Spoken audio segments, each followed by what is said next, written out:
దేవుని సన్నిధిలో సాగిలపడేది వచ్చింది. చూడండి, ఇక్కడ పాపం చేసేదేమో ఇశ్రాయేల్లో, సాగిలపడేది ఎవరు ఇక్కడ? మోషే.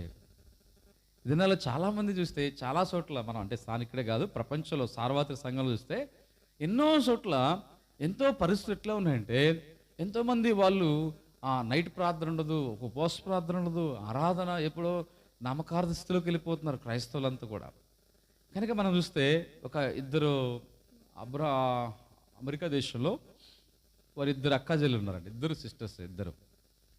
అమెరికా దేశంలో మందిరాలు చాలామంది మానుకుంటున్నారు, చాలామంది యూత్ ఎక్కువగా దేవుని సన్నిధికి అసలు కనబడట్లేదు.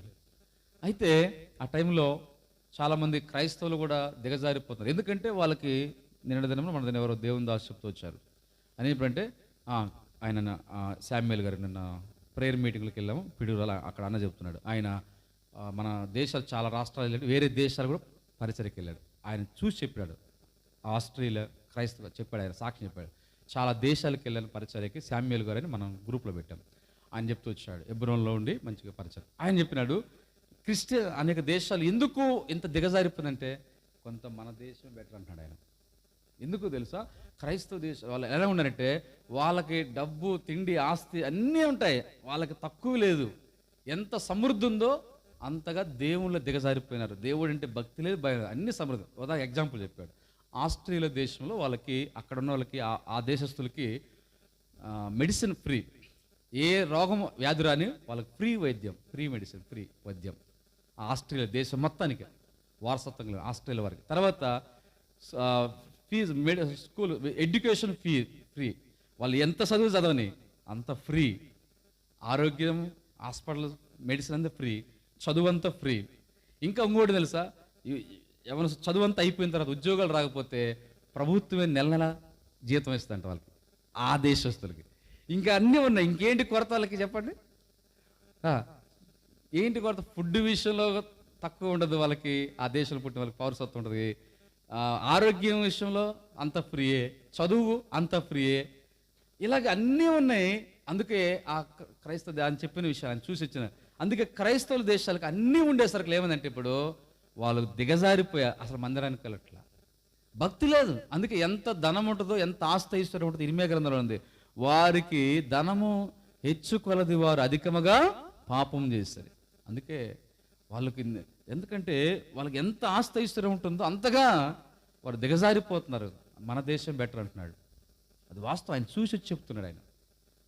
కారణం ఏంటంటే మనకు తక్కువ సౌకర్యాలు తక్కువ, మనకి అన్ని చదువుకోవాలంటే అన్ని డబ్బు ఉంటుంది, అన్ని డబ్బు ఖర్చు పెట్టాలి. అట్లాగా ఆస్ట్రేలియా క్రైస్తవ దేశంలో ఆ దేశమే ఆ పౌరులకి ఫ్రీ, అంత అన్నీ ఫ్రీ అయ్యాయి వాళ్ళకి. ఇంకా వాళ్ళకి ఇబ్బంది ఏముంది? అందువలన ఎంతో సంపద ఉంటుంది, వాళ్ళకి ఎంతో ఆస్తి ఉంటుంది, అంత ఆల్మోస్ట్ ఎక్కువ ధనవంతులే ఉంటారు అమెరికా కానీ అనేక దేశాల్లో. ఎప్పుడైతే ధనవంతం ఉంటుందో భక్తి లేదు, భయం లేదు, ప్రార్థన లేదు, మందిరం లేదు, వాక్యమే లేదు, ఎంత భయంకరంగా దిగజారిపోయారో ఆయన చెబుతూ ఉంటే చాలా బాధ వేసింది శామ్యుయల్గా. కాబట్టి చూడండి, ఇదనాలో క్రైస్తత్వం విశ్వాసులు కూడా చాలా మంది దిగజారిపోతున్నారు.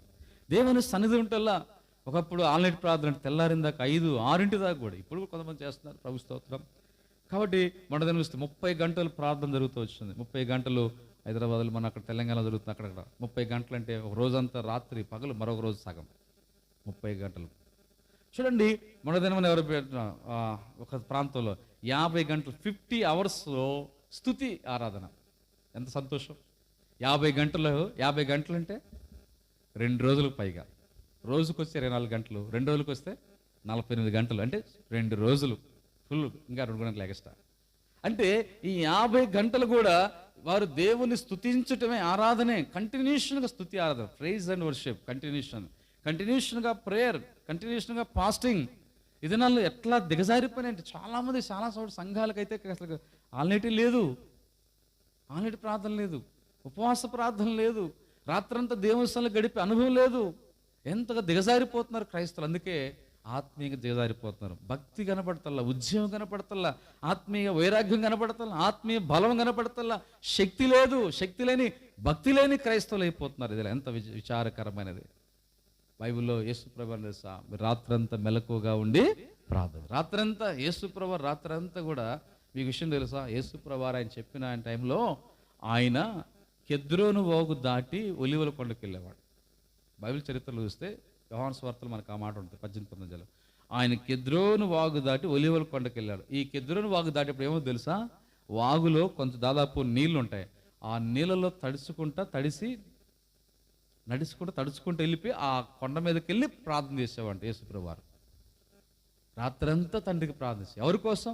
ఆయన కోసం కాదు, శిష్యుల కోసం, ఆయన నమ్మిన విశ్వాసుల కోసం, దేవుని ప్రజల కోసం, ఆ తరం కోసం, మన కోసం, అనేకుల కోసం ఆయన ప్రాణం పెట్టడం కోసం, మనకు రక్షణ కలగడం కోసం. అంటే చూడండి ఎంతగా యేసుక్రీస్తు ప్రభు రాత్రంతా కూడా ఆయన 3 సంవత్సరాల కాలంలో ఎవ్రీ డే కూడా ఎవ్రీ నైట్ కదా, ఆయన రాత్రంతా ప్రార్థన. అమెరికా దేశంలో కూడా 2 స్త్రీలు అక్క చెల్లెలు వాళ్ళు ఏం చేస్తారంటే, ఇంత పరిస్థితి అమెరికా లేదా ఇలాంటి